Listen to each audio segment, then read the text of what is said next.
Guarantee দিয়ে বলছি, যারা একবার এই সালাডটা ট্রাই করবেন তারা বারবার তৈরি করে খেতে যাবেন। এটা যেমন সুস্বাদু তেমনই হেলদি। যারা ডায়েটে আছেন তারাও কিন্তু ট্রাই করতে পারেন। সবাই পছন্দ করবে এই সালাডটি। আসসালামু আলাইকুম, আখির রান্নাবাটিতে সবাইকে স্বাগতম। কেমন আছেন সবাই? আজ আমি আপনাদের সাথে শেয়ার করব মিক্স নাট সালাদ। তাহলে চলুন তৈরি করা যাক। প্রথমে আমি এখানে আলু ভেজে নিয়েছি। আলুগুলো আমি ফ্রেঞ্চ ফ্রাইয়ের আকারে কেটে কর্নফ্লাওয়ার, ডিম এবং লবণ দিয়ে ভেজে নিয়েছি। তারপর আমি এখানে নিয়েছি হাড় ছাড়া কিছু মুরগির মাংস। এটাও আমি হালকা লবণ, মরিচ, হলুদ, আদা, রসুন, কর্নফ্লাওয়ার, ডিম দিয়ে ভেজে নিয়েছি। তারপর আমি নিয়েছি এখানে 3 ধরনের বাদাম। আপনারা চাইলে আরও বেশি নিতে পারেন, কাঠবাদাম অ্যাড করতে পারেন। আমার কাছে 3 ধরনের বাদাম ছিল, এই কারণে আমি 3 ধরনের বাদামই অ্যাড করেছি। এখানে আছে কাজু বাদাম, মিষ্টি কুমড়ার বীজ এবং বাদাম। তারপর আমি অ্যাড করেছি কালো গোলমরিচের গুঁড়া, দেন আমি অ্যাড করেছি লবণ। এবার আরও কিছু উপকরণ লাগবে শসা। এখানে আমি শসাগুলো কিউব কিউব করে কেটে নিয়েছি, আপনারা চাইলে কুচি করেও নিতে পারেন। তারপর আমি নিয়েছি টমেটো, এটাও আমি কিউব করে কেটে নিয়েছি। দেন আমি নিয়েছি ক্যাপসিকাম, এটাও আমি কিউব করে কেটে নিয়েছি এবং নিয়েছি কাঁচামরিচ এবং 1 ফালি লেবু। তারপর এখানে আমার কিছু সস লাগবে। আমি এখানে নিয়েছি হট চিলি সস, তারপর নিয়েছি টমেটো সস। আমি নর্মাল টমেটো সসটা ব্যবহার করেছি।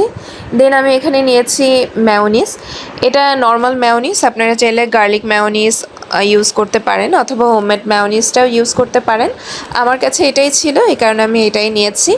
এবার আমি সবগুলো উপকরণ একে একে একসাথে মিশিয়ে নিব। প্রথমে আমি নাটগুলো দিয়ে দিলাম, দেন আমি অ্যাড করে দিলাম চিকেন কিউব, তারপর আমি অ্যাড করে দিলাম ফ্রেঞ্চ ফ্রাই, তারপর আমি অ্যাড করে দিলাম লবণ এবং গোলমরিচের গুঁড়ো। গোলমরিচের গুঁড়োটা আপনারা কম বেশি দিতে পারেন, এটা আপনাদের টেস্টের উপর ডিপেন্ড করবে। আমার গোলমরিচের ফ্লেভারটা মোটামুটি ভালোই লাগে, এই কারণে আমি একটু পরিমাণে বেশি অ্যাড করেছি। আপনারাও চাইলে কম বেশি ব্যবহার করতে পারেন। তারপরে নিয়ে নিয়েছি সালাদের মেইন উপকরণ শসা। এবার আমি শসাটা অ্যাড করে দিব, এটাও আপনারা কম বেশি চাইলে অ্যাড করতে পারেন। দেন আমি অ্যাড করে দিব টমেটো, একে একে অ্যাড করে দিব ক্যাপসিকাম এবং কাঁচামরিচ। কাঁচামরিচটাও আপনারা ডিপেন্ড করে আপনারা কতটুকু ঝাল খাবেন সেটার উপর। আমরা যে পরিমাণে ঝাল পছন্দ করি ওই পরিমাণের কাঁচামরিচটাই ব্যবহার করেছি, আপনারা এটা কম বা বেশি ব্যবহার করতে পারেন। এবার সবগুলো উপকরণ আমি একসাথে মিক্স করে নিব। তার আগে আমি অ্যাড করে দিব এখানে 1 ফালি লেবুর রস, এটা অবশ্যই অ্যাড করবেন। এই লেবু রসের কারণে কিন্তু টেস্টটা অনেক বেশি চেঞ্জ হয়ে যায়। লেবু রস এটা আপনারা কম বেশি ব্যবহার করতে পারেন, তবে 1 ফালি ইউজ করাই ভালো। আমি যতটুকু সালাদ নিয়েছি এই অনুযায়ী। এখন আমি একে একে সসগুলো অ্যাড করে দিব। প্রথমেই আমি অ্যাড করে দিব এখানে হট চিলি সস। এখানে আপনারা হট চিলি সসটা অ্যাভয়েড করতে পারেন, শুধু টমেটো সস দিয়েও এই সালাডটা আপনারা করতে পারবেন। তবে হট চিলি সস অ্যাড করলে সালাডটা আরও মুখরোচক এবং মজাদার হবে। আমি 1 টি চামচের মতো হট চিলি সস অ্যাড করে দিয়েছি। দেন আমি এখানে অ্যাড করে দিব টমেটো সস। টমেটো সসটাও আমি 1 টেবিল স্পুনের মতো অ্যাড করব। এখানে আপনারা হট চিলি সস অথবা টমেটো সস যে কোনো একটাও ব্যবহার করতে পারেন, তবে হ্যাঁ অবশ্যই সস ইউজ করতে হবে, কারণ সস ইউজ করলেই হচ্ছে এই সালাডটা বেশি মজা হয়। এই সালাদে একটু বেশি পরিমাণের সস ব্যবহার করলেই সালাডটা বেশি টেস্টি হয়, এটা আপনারা মাথায় রাখবেন। তারপর আমি অ্যাড করে দেবো মেয়োনিজ, এটা সম্পূর্ণই অপশনাল, আপনারা চাইলে মেয়োনিজটা অ্যাভয়েডও করতে পারেন অথবা মেয়োনিজটা অ্যাড করতে পারেন। তবে আমার কাছে মনে হয় এই সালাদে মেয়োনিজটা অ্যাড করলে টেস্ট অনেক গুণ বেড়ে যায়।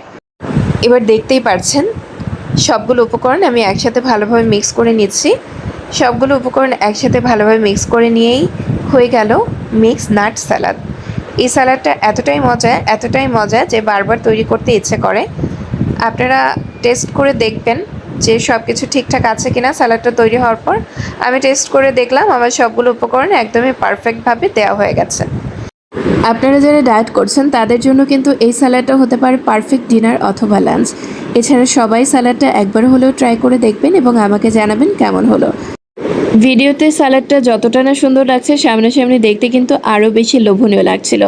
আশা করছি আজকের ভিডিওটা সবার অনেক ভালো লেগেছে।